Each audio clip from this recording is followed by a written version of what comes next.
जी 84 कोस का ब्रजमंडल भगवान की मुरली की धुन से गूंज उठा महाराज। और जैसे ही वो धुन गूंजी, जो गोपी जहां थी जो कर रही थी, सबके कानों में ठाकुर के मुरली की आवाज आई। और जैसे ही सुना सब मुग्ध हो गई, सब डूब गई उस मुरली के धुन में। और सबको ही लगा जैसे ये मुरली मेरा नाम पुकार रही। मुरली से भगवान ने संदेश दिया गोपियों को।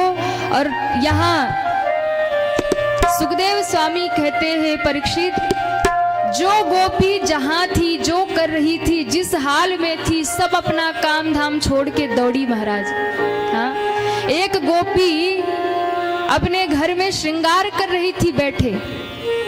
और जैसे ही श्रृंगार कर रही, एक आंख में काजल लगाया, इतने में बांसुरी सुनाई पड़ी, सुध भूल गई, दूसरे में काजल नहीं लगाया, भागी महाराज। हाँ, श्रृंगार भी पूरा नहीं किया। एक गोपी गाय दूह रही थी और उसी समय भगवान की बांसुरी जब सुनाई पड़ी, महाराज वो गाय का दूध दूहना छोड़ दी, वो बाल्टी उधर फेंकी और भागी भगवान से मिलने। एक गोपी अपने पति को भोजन करा रही। पति देव ने कहा, अरे भाग्यवान, आज तूने थोड़ा नमक कम डाला है सब्जी में, इसलिए जरा नमक ले आ। वो रसोई में गई नमक लेने और इतने में ठाकुर की मुरली सुनाई पड़ गई। जैसे ही मुरली सुनाई, सुध बुध खो गई, नमक की जगह शक्कर उठाया, सब्जी में डाला और भागी महाराज। एक बैठी थी मंदिर में पूजा करने, उसी समय ठाकुर की मुरली सुनाई पड़ी, पूजा पाठ सब छूट गया और भागी भगवान के पास। एक तो बालक को दूध पिला रही, उसी समय मुरली सुनाई पड़ा, बालक को दूध पिलाना छोड़ दिया, उसे सुला के भागी महाराज। जो गोपी जिस स्वरूप में थी, एक स्नान कर रही, मुरली सुना, गीले वस्त्रों में ही भागी महाराज। जहां थी, जैसी थी, जिस अवस्था में थी, बस मुरली सुनी और भागी। और कहते हैं, एक गोपी जैसे ही निकलने को हुई, सास और पति ने पकड़ लिया। अरे कहाँ जाती है? जब देखो तब मुरली सुनी नहीं कि भाग जाती है। घर का काम धंधा पड़ा है, कहाँ जा रही? इसलिए आज नहीं जाने देंगे।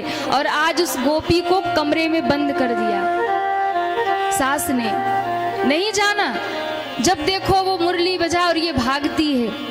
आहा, आज बंद कर दिया कमरे में। उस गोपी को लगा अगर आज भगवान से नहीं मिली तो प्राण चले जाएंगे। मुरली की धुन सुनते सुनते विरह की पराकाष्ठा में पहुंच गई और इतना विरह जागा, शरीर छूट गया और शरीर छोड़ करके प्राण निकल गए और प्राण लेकर ही भगवान के पास पहुंच गई।